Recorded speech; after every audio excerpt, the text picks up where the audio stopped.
To the Situation Room on the special counsel's January 6th investigation. CNN's Caitlin Polans is working this story. What are you learning, Caitlin?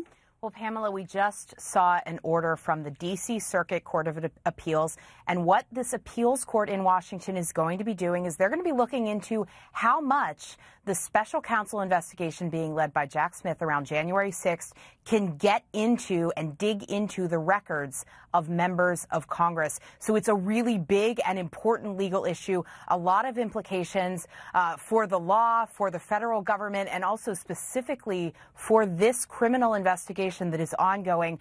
Right now, this is coming here, Pam, because there's been a case under seal where the special counsel's office is fighting for access to records on Representative Scott Perry's phone. He's that representative from Pennsylvania, a Republican who wanted to replace the attorney general with an election fraud sympathizer, was in touch with the White House. And they're going to want they have been trying to look at, and the appeals court is going to look at the possibility of whether investigators can get access to records of informal legislative work of a member of Congress like Perry, and also whether they can get records of contact he may have had with private parties and members of the executive branch, people like Donald Trump. So implications for the investigation into Perry and for other members of Congress. Pam, this is going to be argued very quickly, February 23rd, so in just about a week, and it is going to be heard by 3 judges in D.C., all Republican appointees, 2 of whom were appointed to the court by Donald Trump himself. Pam? All right, and we'll be watching that closely. Joining us now, thanks, Caitlin. Joining us now, the former Republican Lieutenant Governor of Georgia, Jeff Duncan. He is now a CNN political commentator. Also with us, the former FBI Deputy Director and CNN Senior Law Enforcement Analyst Andy McCabe, CNN Senior Legal Analyst Laura Coates, and CNN Special Correspondent Jamie Gengel.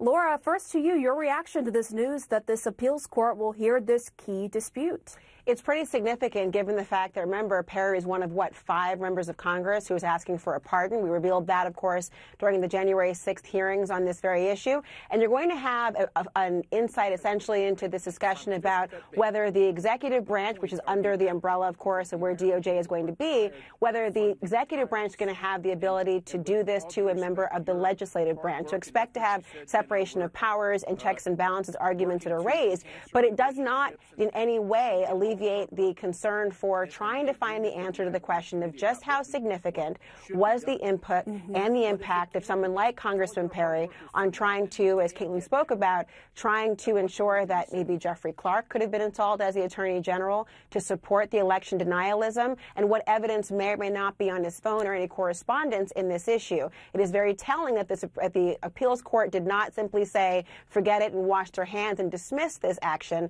but instead want to hear and will likely have the oral arguments to pepper these very questions to answer why him, why now, and what did he know, and what did he do? Right. And look, he could have a lot of really important information, Andy, in terms of the January 6th investigation. And you know, Laura mentioned the pardon. Meadows aide had told the committee that he asked for a pardon. I believe, if I recall correctly, he has denied that. But talk to us a little bit more about the major implications of this. You know, Pam, it's a really fascinating development. And I should say that this issue of access to Scott Perry's phone by the special counsel team has been one of the most hotly fought battles in the overall war that the special counsel team seems to be waging here.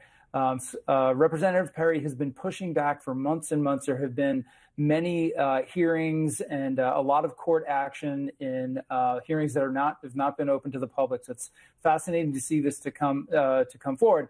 Essentially, what Laura said is absolutely correct. Most of the representatives' arguments will rely on basically an interpretation of the speech and debate clause, which protects Congress and members' communications from being exposed if they were legislative in nature. But you have a very compelling and important criminal investigation happening here. So the fact that the district court didn't just dismiss this out of hand tells you that they are acknowledging the importance of this investigation, the fact that it is criminal in nature. This is very different from a congressional inquiry. And so we're gonna see how the balance up between the speech and debate clause and the imperative nature of conducting a criminal inquiry. Jamie Gengel, what do you think? So I'm just thinking about this from the political context. You know, it's not just Scott Perry who was involved. There were 5 members, 5 Republicans, including the present Speaker of the House, Kevin McCarthy, who refused to testify to the January 6th committee. The now chairman of, I believe, the Judiciary Committee, Jim Jordan, was one of those. So, you know, this starts with Scott Perry and his phone.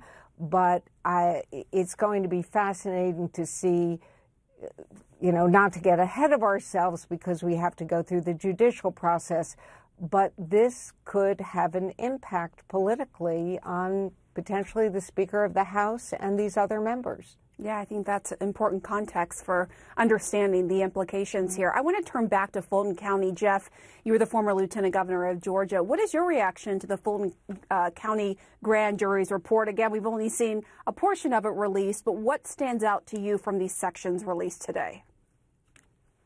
Yeah, 2 newsworthy items, in my opinion. One is that 23 jurors got together and unanimously decided that there was no fraud. And so for me, you know, to get 23 people to agree on something, you couldn't get them to agree on what color the sky is.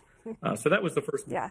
But the second is this perjury piece, right? It really feels like a step 1 in this process. You had 75 individuals that were interviewed. I was one of them. And it's a very intimidating scene. You walk into a room with no attorney next to you and 23 jurors and a few district attorney officials, and you just go at it until they're done asking questions. And so I can only imagine if one person said something that wasn't true, and then to watch it then be turned around a couple of different ways throughout a 9-month trial. There was certainly going to be some folks sweating after hearing that news about the perjury.